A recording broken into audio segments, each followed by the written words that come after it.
I see through your motives. You marry for money. Spare me your absurdities. Isn't it glaringly obvious? Someone like you, a struggling single mother.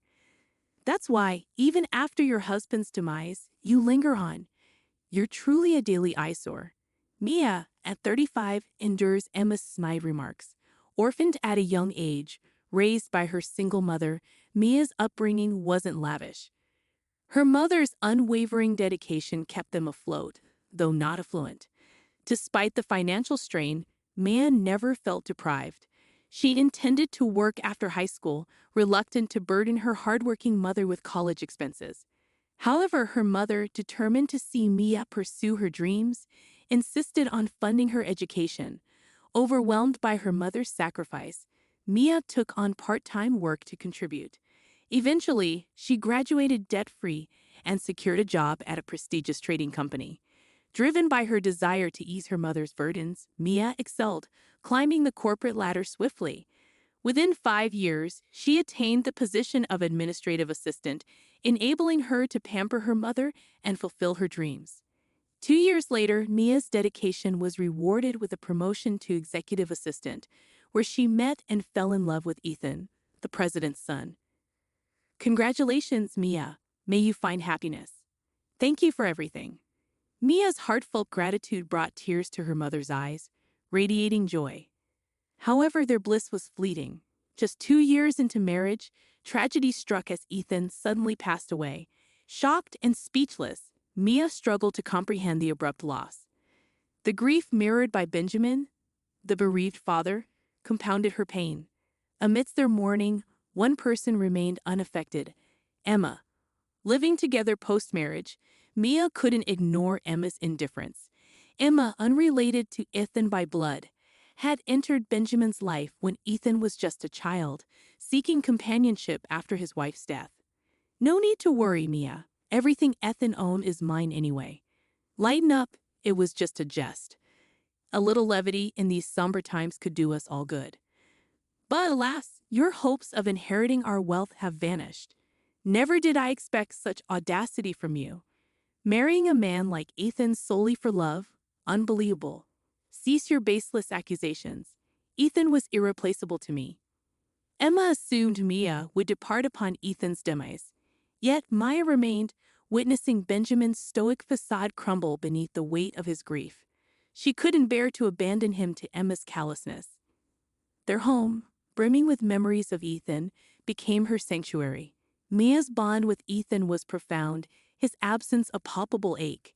Ethan once confided in Mia, describing Emma as more of a roommate than a mother. Emma's facade shattered in Ethan's absence, revealing her true nature. Mia chose to stay, honoring Ethan's memory and supporting Benjamin through his anguish. Despite Emma's disdain, Maya remained steadfast, unwilling to relinquish the home she shared with Ethan, where their love lingered in every corner. I'm counting on you to look after Ethan, Ethan's father would say. Of course, Ethan is dear to me too. Knowing you're here for him allows me to focus on my work, Emma would reply with a smile. Don't worry about a thing. Give your best at work, Ethan's father reassured her. Thank you. Have a good day. But as soon as the door closed behind him, Emma's smile faded. Ah, finally, he's gone. Now where should I go today? Perhaps I'll invite a friend to the movies, she mused. You're heading out again? Mia would inquire. Yes, any objections? Emma retorted. Oh no, just remember not to bother your father unnecessarily. He's working hard for you. If you raise concerns, he'll worry and won't be able to concentrate. Just quietly study at home, Maya reminded her. That was our daily routine, yet it didn't seem to trouble Ethan much once he got accustomed to it. In fact, he found solace in not being overly scrutinized. As a child, he viewed Emma as a chameleon. I don't really mind. I see her as Dad's wife, not my mom, Benjamin expressed. He was grateful to Emma for stepping in when he was young, allowing his father to focus on work. Benjamin inherited the company from his step-grandfather and demonstrated a natural talent for running it. As soon as he assumed control, the company flourished. Managing 5 businesses with annual revenues in the high hundreds of millions kept Benjamin relentlessly busy. My husband recounted how Benjamin barely had time to relax at home when he was a child. Witnessing his father's exhaustion, my husband refrained from burdening him with trivial matters like Emma's behavior. He felt adequately cared for and kept his concerns about Emma to himself. He was easygoing, never the typical heir to a vast empire. Were you ever upset about it? Nah, not really. As long as she was home, Dad was at ease, able to focus on work. We never went hungry, and there were always snacks. I see, my husband chuckled. I admired that about him. They weren't unkind to me. They just weren't overly doting. Emma would throw sarcastic remarks my way occasionally, but I brushed them off as typical in-law banter. Besides, she kept busy with theater outings, shopping, and dining with friends. Since I was occupied with work, our paths seldom crossed, and her remarks didn't bother me much. If my husband didn't find Emma's spending problematic, I saw no reason to raise the issue. Yet Emma's lavish expenditures, contrasting with my frugal upbringing, unsettled me. It seemed wasteful. But without Benjamin or my husband expressing concern, I kept my thoughts to myself. However, after my husband's passing, Emma's carefree shopping and lack of grief for Ethan intensified my discomfort. Emma, please support Benjamin. Despite his facade, he's truly lonely, I urged. Why should I heed your words? Are you plotting to snatch our inheritance? Emma retorted. I've never entertained such thoughts. Well, Ethan's gone. Why don't you leave too? I'm staying. Benjamin said I'm welcome as long as I need. Emma shot me an annoyed glance but said no more. Perhaps relieved I wasn't a threat to Benjamin's wealth. Yet, as years passed, Emma's irritation with my presence grew evident. Her barbed remarks stung deeper. I questioned if it was right to remain where my husband was absent. Maybe returning to my single mother was best. Enduring Emma's sarcasm felt unbearable. My mother turned 60 this year, marking 3 years since my husband's passing. Contemplating my future, Benjamin's collapse changed everything. Although the company remained stable due to his prepared successors, Emma's demeanor shifted noticeably. That man got what he deserved. He's been miserly lately. What do you mean by stingy? Emma inquired. Our credit card limit got reduced, and our living expenses have been trimmed. Is the company facing difficulties? I responded. I doubt it. Remember last year you missed our husband's 3rd anniversary ceremony because of a hangover from a wild night out. Benjamin, who rarely checked on your spending, caught wind of it through the credit card bill. Missing our son's memorial was a breaking point for him, I explained. In his anger, Benjamin decided to restrict your spending. Despite that, you still receive enough for a comfortable life. Benjamin mentioned the company's troubles, attributing them to your absence. Don't act clueless. You're aware too, all because we lost our son. How does that justify jeopardizing the company? I added. No, I genuinely didn't know. But he claims, despite his condition, he's going to rest at home and live a long life. He's been telling everyone that the doctors said he could live to 100, I shared. That's reassuring, Emma commented. It's not. If he lives that long needing care, it won't be a laughing matter, I retorted. Emma's flared nostrils hinted at an impending outburst against Benjamin. Her derogatory remarks about him left a bitter taste. Who did she think had been funding her extravagant lifestyle? Even if Benjamin's company faced troubles, she could at least offer support, I thought. Then Emma dropped an unexpected bombshell. So I've decided to divorce him. Excuse me? Consider it. The company might be facing trouble. What if we end up in debt? It's prudent to settle the property and leave before we're penniless. Are you planning to abandon Benjamin when he needs assistance? I can't handle caring for a bedridden old man with no funds left. I intend to secure what I can before his will is depleted and bid farewell. Is that clear?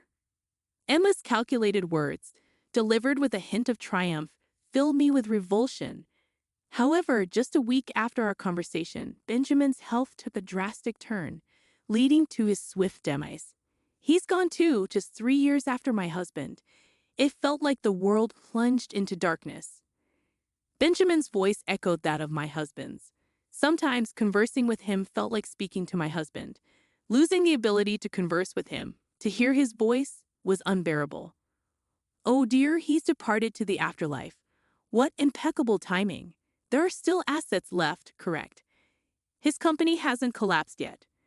Perhaps he passed before accruing debt on my behalf. It serves as a reminder of how callous you sound, Emma, to be pleased despite Benjamin's recent passing. Oh, you've noticed. Unfortunately for you, there's no inheritance coming your way. I have preferred Benjamin's presence over any inheritance. Spare me the moral high ground. Now you're just putting on a show, trying to impress others, aren't you? Even if you asked, there wouldn't be a penny to spare. Despite Benjamin's demise, it seemed Emma's mind remained fixated on money. How could she be so devoid of compassion? Contemplating this, my sympathy for Benjamin deepened, further exacerbating my grief. In that case, you needn't bother attending the funeral. What? Are strangers prohibited from attending? I understand. That's the situation. Emma appeared detached from reality, but I saw no necessity in enlightening her. Are you certain? Absolutely. With him gone, as his spouse, I'm in charge. Crystal clear. Consequently, Benjamin's funeral took place quietly 2 days later, attended solely by close relatives, adhering to his preference for a modest service rather than a grand company affair. After the service, I noticed several missed calls from Emma on my phone, yet I chose not to respond. Despite her repeated attempts to reach out, I remained steadfast in ignoring her. Then, unexpectedly, she appeared at my workplace one day. I finally caught you. Why haven't you been returning my calls? Oh, Emma, how may I assist you? Still stirring up trouble? I was kicked out of the funeral home.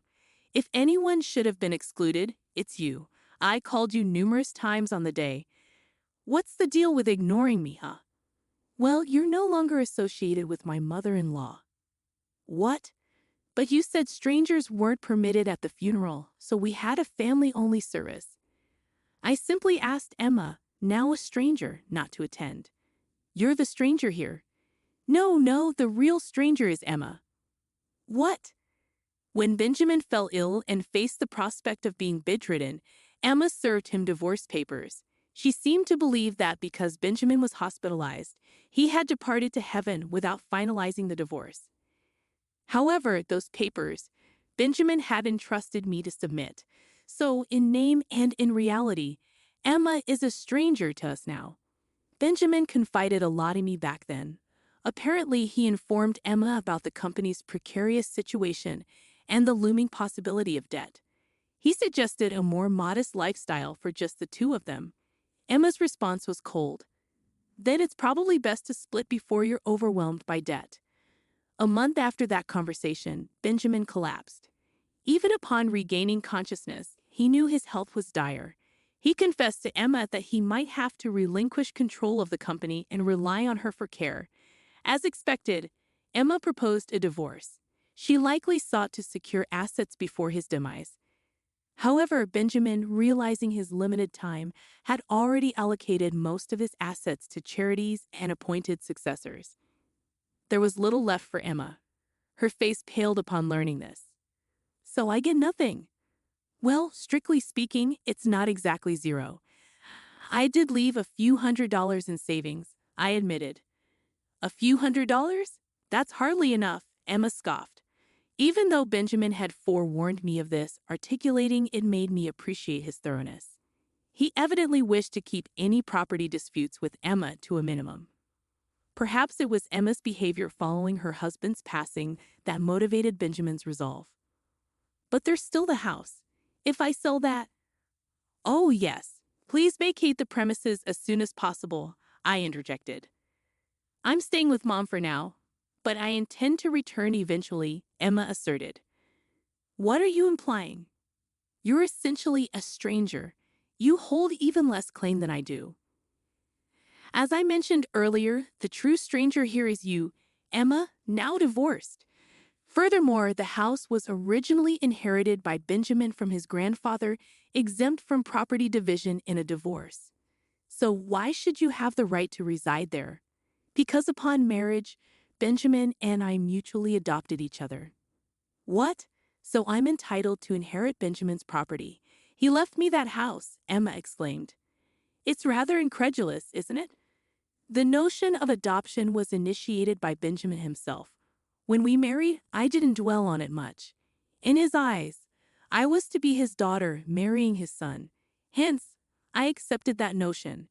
However, upon my husband's passing, I refrained from disclosing this. I feared Emma would misconstrue it as an attempt to seize the family fortune. I have tasks to attend to. Would you kindly depart? I requested. I informed Emma that any communication should go through our respective legal representatives. I've sought counsel from our company's legal team, I continued. I had security escort Emma out of our company premises. I explicitly barred her from returning. Despite her resistance, she complied when I threatened to involve law enforcement. She made several attempts to contact me thereafter, all of which I ignored, I recounted. Her relentless pursuit of our wealth only resulted in a deluge of complaints to our lawyer. Our company's financial standing was robust, which baffled Emma. She argued that bankruptcy should yield assets to divide. However, the company had transitioned to a new owner before Benjamin's demise, rendering it beyond his possession. Consequently, Emma had no claim. The family's properties had already been allocated in the divorce prior to Benjamin's death. Our lawyer patiently explained Emma's lack of entitlement. Frustrated, our lawyer divulged Emma's persistent attempts. Misguided in her belief of inheriting, Emma had amassed debt on her credit card, now struggling to repay it. She worked multiple jobs from dawn till dusk to meet her financial obligations. Yet her fiscal woes were not my concern, I emphasized. Emma was a decade younger than Benjamin, marrying him at 25 and now at 55. Their nearly 30-year marriage entitled her to survivor benefits from Benjamin's Social Security contributions, even after their divorce. However, eligibility hinged on her turning 60, still 5 years away. Additionally, she needed to file for a pension division within 2 years of their divorce.